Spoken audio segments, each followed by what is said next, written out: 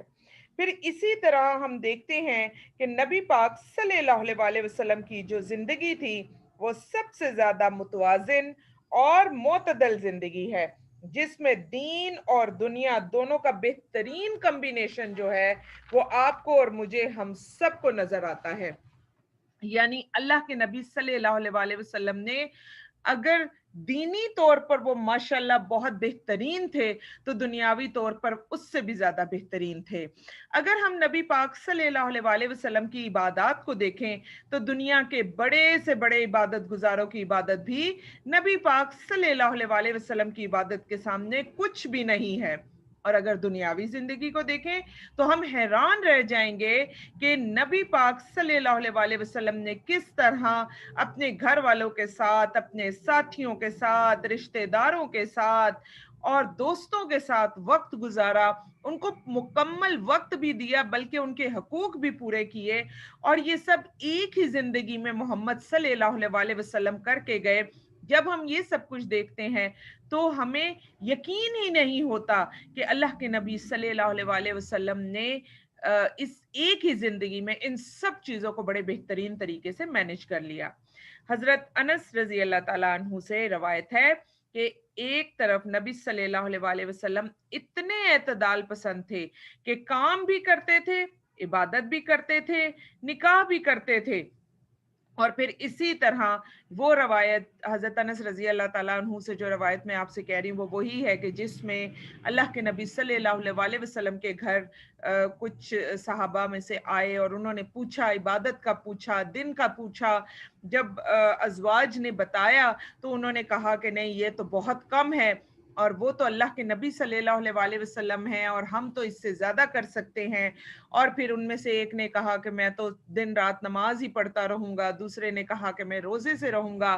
تیسرے نے کہا کہ میں تو کبھی نکاح ہی نہیں کروں گا۔ تو آپ دیکھیے کہ اللہ کے نبی صلی اللہ علیہ وسلم کو جب یہ پتا چلا تو انہیں کس قدر غصہ آیا، ان کو بلایا اور ان کو بتایا اپنی زندگی کے بارے میں کہ میری زندگی کتنی معتدل ہے، میں نماز بھی پڑھتا ہوں، میں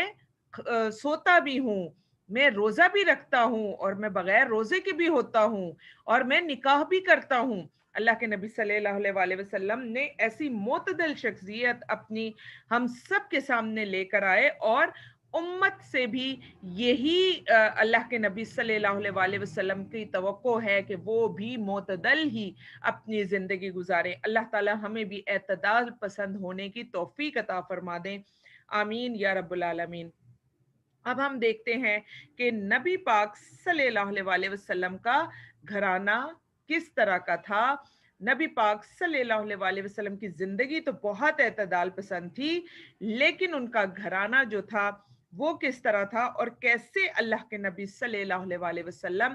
اپنے گھر میں اعتدال سے زندگی بسر کرتے تھے، اور وہ ایسا کیا کام کرتے تھے کہ ان کا سارا دن جو تھا وہ مینج ہو جاتا تھا۔ تو سب سے پہلے ہم دیکھ لیتے ہیں کہ نبی پاک صلی اللہ علیہ وسلم کے گھر کا نقشہ کیسا تھا۔ تو نبی پاک صلی اللہ علیہ وسلم کسی محل میں نہیں رہتے تھے۔ آپ صلی اللہ علیہ وسلم کے گھر کا نقشہ داؤد بن قیس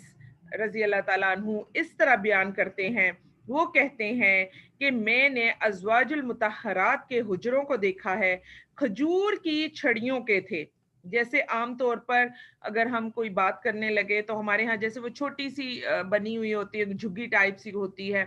اور وہ پکی اینٹوں کی نہیں ہوتی ہیں۔ تو ازواج کے جو کمرے تھے، جو حجرے تھے، وہ بھی پکی اینٹوں کے نہیں تھے بلکہ کھجور کی چھڑیوں کے تھے، اور اسی طرح کھجور سے ہی وہ ڈھکے ہوئے تھے، کھجور کی چھڑیوں سے ہی وہ ڈھکے ہوئے تھے۔ جو حجرہ تھا اس کی چوڑائی دروازے سے دیوار تک 6 ہاتھ ہی ہوگی، اور اندر سے 10 ہاتھ اور بلندی 7 ہاتھ ہی تھی۔ وہ کہتے ہیں کہ میں حضرت عائشہ رضی اللہ تعالیٰ عنہا کے حجرے کے باہر کھڑا ہوا تو یہ دروازہ مغرب کی طرف تھا، تو اسی طرح بس اتنے سے حجرے تھے اللہ کے نبی صلی اللہ علیہ وسلم کے، اور کچھ پکچرز میں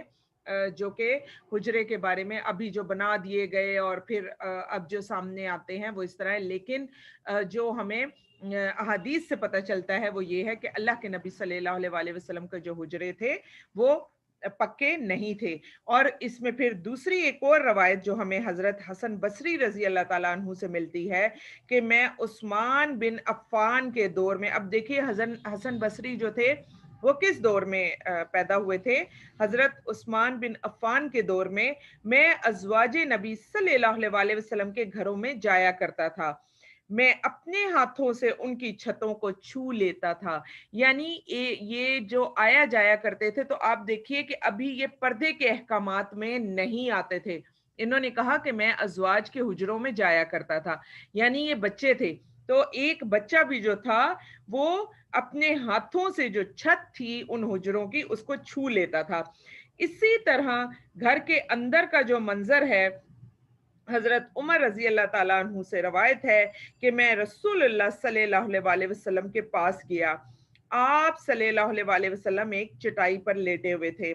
آپ صلی اللہ علیہ وسلم نے اپنا تہبند اپنے پاس کیا، یعنی نبی پاک صلی اللہ علیہ وسلم کے پاس کوئی دوسرا کپڑا نہیں تھا، صرف ایک تہبند پہنا ہوا تھا اور چٹائی کا نشان آپ صلی اللہ علیہ وسلم کے جسم پر پڑا ہوا تھا۔ میں نے اپنی نگاہ نبی پاک صلی اللہ علیہ وسلم کے کمرے کے کونے پر دوڑائی تو دیکھا کہ ایک مٹھی بھر جو اور تھوڑی سی کیکر کی چھال اور ایک پرانی سی مشق جو تھی کمرے کے کونے پر لٹک رہی تھی۔ یہ دیکھ کر میری آنکھوں میں آنسو آ گئے، یعنی مختصر ترین سامان نبی صلی اللہ علیہ وسلم کے گھر پر تھا۔ آپ صلی اللہ علیہ وسلم نے فرمایا، اے خطاب کے بیٹے کیوں رو رہا ہے؟ حضرت عمر رضی اللہ تعالیٰ عنہ نے کہا، نبی پاک صلی اللہ علیہ وسلم میں کیوں نہ رہوں کہ قمیض نہ ہونے کی وجہ سے بوریے نے آپ کے جسم پر نشان ڈالے ہوئے ہیں، اور آپ کا یہ مختصر ترین کھانا جو کہ میں دیکھ رہا ہوں، اور کیسر و کسرا کو دیکھیں تو وہ کیسے باغوں میں اور نہروں میں رہتے ہیں، حالانکہ آپ اللہ کے نبی اور اس کے چنے ہوئے ہیں، اس پر آپ صلی اللہ علیہ وسلم کا یہ توشہ خانہ۔ آپ صلی اللہ علیہ وسلم نے فرمایا، اے خطاب کے بیٹے کیا تو اس پر راضی نہیں ہے کہ انہیں دنیا ملے اور ہمیں آخرت؟ تو ہم دیکھ سکتے ہیں کہ نبی پاک صلی اللہ علیہ وسلم کا گھر اور کھانا کتنا زیادہ مختصر تھا۔ لیکن دوسری طرف ہم یہ بھی دیکھتے ہیں کہ ان کے گھرانے میں کھانا نہیں تھا، پکی اینٹوں کے گھر نہیں تھے، لیکن ہم یہ دیکھیں کہ ان کے گھر کے کسی ایک شخص کو بھی ڈپریشن نہیں تھا، نہ ہی ایک دوسرے سے کسی قسم کی کوئی جیلسی تھی۔ انتہائی پرسکون لوگ تھے، آپس میں بہت ہی بہترین تعلقات تھے، کچھ تھوڑی بہت بات چیت تو ہر جگہ ہو جاتی ہے، لیکن محمد صلی اللہ علیہ وسلم کے گھر میں دنیاوی چیزوں کی ریل پیل نہ ہونے کے باوجود بھی گھر پرسکون اور بہترین گھروں میں سے گھر تھے۔ تو آج ہم اپنے گھروں کی طرف بھی توجہ کریں کہ کیا ہمارے گھروں میں سب کچھ ہونے کے باوجود ہم پرسکون ہیں؟ نہیں ہیں، تو اس کی اصل وجہ کیا ہے؟ پھر ہم دیکھتے ہیں نبی پاک صلی اللہ علیہ وسلم کا بستر۔ آپ صلی اللہ علیہ وسلم کے بستر کے بارے میں حضرت عائشہ رضی اللہ تعالیٰ عنہ فرماتی ہیں کہ نبی پاک صلی اللہ علیہ وسلم کا بستر یعنی جو ان کا گدا تھا وہ چمڑے کا تھا، جس میں کھجور کی چھال بھری ہوئی تھی، اور نبی پاک صلی اللہ علیہ وسلم اپنا یہی گدا استعمال کرتے تھے، کھجور کی چھال والا گدا۔ اور ہم تھوڑی سی دیر اگر ہمیں زمین پر سونا پڑ جائے، آپ دیکھیے کہ کھجور کی چھال جو ہوتی ہے وہ سب سے سخت ہوتی ہے، اگر اس کے پتے بھی ہوں تو اس کے پتے بھی سب سے سخت ہوتے ہیں۔ تو ایسے سخت بستر پر اللہ کے نبی صلی اللہ علیہ وسلم سوتے تھے تاکہ تہجد میں بہترین طریقے سے اور بغیر سستی کے اٹھیں اور اپنے تہجد کو اچھی طرح سے ادا کر لیں۔ پھر اسی طرح نبی پاک صلی اللہ علیہ وسلم کے لباس کے بارے میں بات کر لیتے ہیں۔